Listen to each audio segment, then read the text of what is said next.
Friday night, we have LFA 61, and right now we're joined by Nate Jennerman. He's going to be back in action. How you doing, Nate?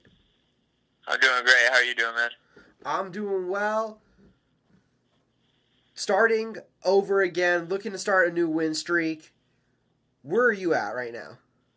Oh man, yeah, just ready to get back in there. Obviously last fight didn't go my way. I took some time off, really reset myself. I just was at a bad spot mentally. I wasn't having fun in my fights. Like I was just too focused on what was next instead of actually enjoying the moment. So, me and Duke talked about it a lot. Now I'm excited for this fight. I'm ready to have some fun and get back in there and get back to finishing people off. How much pressure did you put on yourself during the camp and up to the title fight? A lot. I was just really focused on, winning the title and then doing something else. So it wasn't even like I just kept focusing on what was next after that too. So I was like putting pressure on myself to win, obviously, and then putting pressure on what was next as well. So I just wasn't at a good spot mentally, and looking back, hindsight being 2020, I really messed that up. How Nate Jennerman like did you feel once you rewatched the performance? I just didn't feel like myself in the cage even. Like as soon as the first round was over, like I was like, I didn't throw out my hands at all. Like I didn't do anything, and then second round was so fast, and after the fight, like the hardest part was that I didn't even fight. Like I didn't even show up and fight. I walked out and let Damon Jackson take it to me without doing anything. And how do you rebound from that? How did you get over that?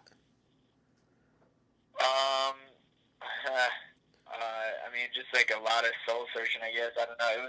It was tough. Like coming back home and just feeling. I was really down about it, to be honest. Like, my wife helped me out a ton. She was always supportive, telling me, it wasn't you, and telling me that I just need to, focus mentally, and that Duke and I had talked about it, and it was just a mentality thing that we had to switch up. So we've been working on my mentality a lot in practice and stuff, and I feel a lot better. And like I said, the biggest thing was that like even in the Damon fight, the Kevin Kroom fight, the John Duvall fight.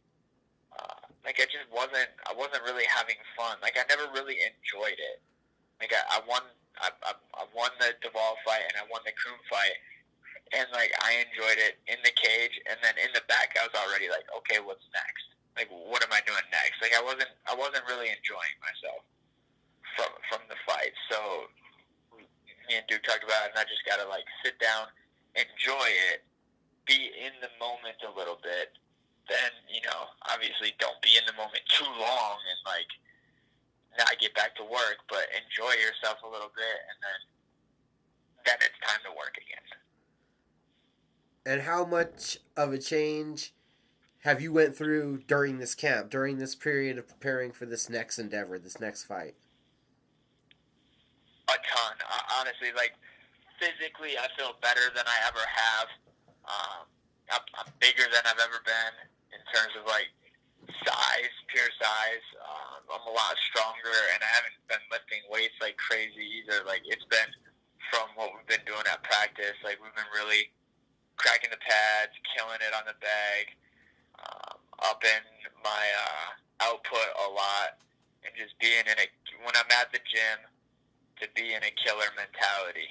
So just the mentality and the physicality difference isn't insane. It's awesome. I feel great. Between LFA 47 and how long did it take before you felt like, okay, I'm looking for a fight, I want to get back in there? So let's see, that was August, September, October. In November, I started wanting to fight, and then we had one set up for December. And then, like, right as I got my contract, I sprained my knee, so I had to pull out of that one. And then we were like, okay, let's get ready for 2019. Let's take the time I need to heal up that knee, and then get ready for 2019. And you know, it was a very mild sprain, so it wasn't long. And then now we've been killing it. I'm ready to start 2019 off with a bang. Ready to leave 2018 in the past. And as we're looking forward, here's the first fight. Ken Beverly, what do you see in this fight? What do you think of this matchup? I think it's a great matchup. I think it's an exciting matchup for people to watch. You know, he's 8-3. He's very well rounded. From the looks, I watched like 2 or 3 of his fights. He looks very well rounded. I think he makes a lot of mistakes that I can capitalize on. So I think that, you know, he's very well rounded. He's good at what he does. I think he's more of a grinder though, and I'm a straight finisher. So yeah, he's got 8 wins, 5 of them by decision. I've got 12 wins and 10 of mine are by submission. So I'm always looking to finish the fight, and I'm going out there with a way more of a killer mentality than I've been having. So I'm looking to finish this fight. And how do you enjoy this week, this process? How do you have a little more fun throughout everything? I mean, this week isn't so much fun because of the weight cutting, but you know, honestly, like, just one of my, you know, close friends at the gym and, you know, teammates of mine, Justin Lemke, yesterday, he, after I finished up pads with, Scott Cushman, he goes, man, he's like, you look happy. He's like, you look like you're having fun. I was like, I am, man. I was like, honestly, this is the most fun I've been having in fight camp for a while. Like, I just was kind of all business and not really having much fun. And, like, now you know, I have that killer mentality. I'm really cracking it. I'm really doing what I can in practice and killing it. But I'm having fun doing it, and I'm enjoying it. Was there a little bit of trying to remember why you started throughout this process? I'm sorry? Was there a little bit from you of trying to remember why you started, why you got into this in the first place? Right, yeah, and that was the thing. Is like, it's almost like I forgot that I love this. You know, it's like, I was looking at it as work. And it's like, I love what I do, man. If you love what you do, you don't work a day in your life, they say. So it's like, yeah, it's work, but I love doing it. I love training. I love, you know, the camaraderie with my teammates. You know, it's a brotherhood and it's a family. And I just wasn't enjoying it as much as I used to. And now I'm back to enjoying it like crazy. So do you feel like stepping into the cage Friday night, it's going to feel a little bit different than those last 3 fights, the way you're going to feel will be? Yeah, absolutely. I think I'm going to feel back at home.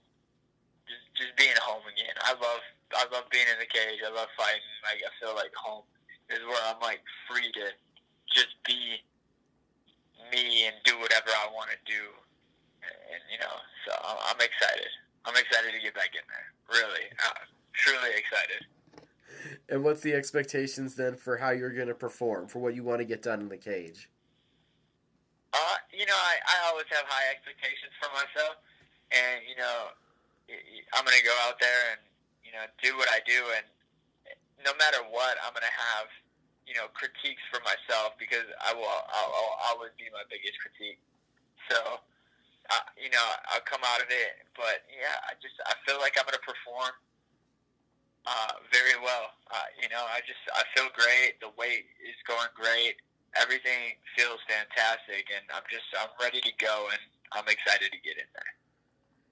And I got to know your thoughts on Paul Felder, one of your teammates, getting a victory with a collapsed lung this past weekend. Paul Felder's a savage. I posted on my Instagram story like maybe 2 weeks ago.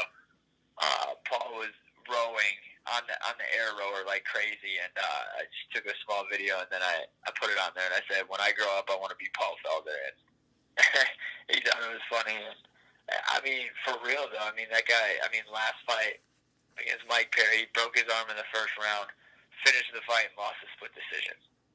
This fight, you know, he's winning the fight, collapses his lung somewhere in the third round. I don't know exactly what it was, but finishes the fight and wins. that's insane. Like, he's so tough. He's one of the toughest dudes I know for sure. And that being said, Paul's been leading up to his fight. I was Paul's main training partner for the fight against Vic. So I've been getting in awesome work with Paul. Like, he's such a good teammate, such a good fighter. Like, working with him is insane. So he's about the same height as my opponent. Obviously a little thicker because he's fighting at 155. And so in my opinion, I've been working with a bigger, better guy than my opponent. So I'm ready to go. Awesome. It's good to hear that you sound in such a positive, in such a great mental place right now, man. Thank you. I appreciate it. Who did you need to shout out to? Who did you need to thank, man? Oh, man. First off, I got to thank God for, everything in my life, to be honest. I don't know where I'd be without finding the Lord. Then, I just got to thank my wife. She, does everything for me. She, keeps me grounded. She keeps me happy. She keeps me positive. She cooks all my meals during fight camp. She gets me ready to go. Shout out to Duke, Kush, Daniel, Wanderlei. This has been the best fight camp I've had. And then, shout out to my homie Brendan Allen, who's the main event on the card. Josh Marsh, who's also fighting on the card. And then Lenny Rufati, who's going to be fighting the same night out in New Jersey. Then just shout out, I've been working with Anthony a lot, as always. Armandale Cameron a lot lately. JP St. Louis, just a lot of the normal characters. Emmanuel Sanchez, just, Sergio Pettis. We got a group full of killers, and I can't even list off everybody. Gerald Mearshart, Biggie Rose. Like, there's so many killers in the gym that it'd take me forever to list off everybody. Raphael Stotts, And then, just shout out to all my sponsors. Combat Corner, keeping me with the best gear. Champ Sports Bar, Greasy Spoon here in Sheboygan, Advanced Spine Care and Wellness, Weiss Brothers Enterprise, 1740 Beer Balm, Grit Mouth Guards, keeping my teeth in my mouth right where I like them. Iowa Bison Company hooking me up with a great bison. Raw Dog here in Sheboygan. They hook me up a lot. They're probably one of my, one of the places I stop by the most in the Sheboygan area. Healthy Living Acupuncture, keeping my body in check. And then Three Sheeps Brewing Company here in Sheboygan. And, shout out to everybody out there, too.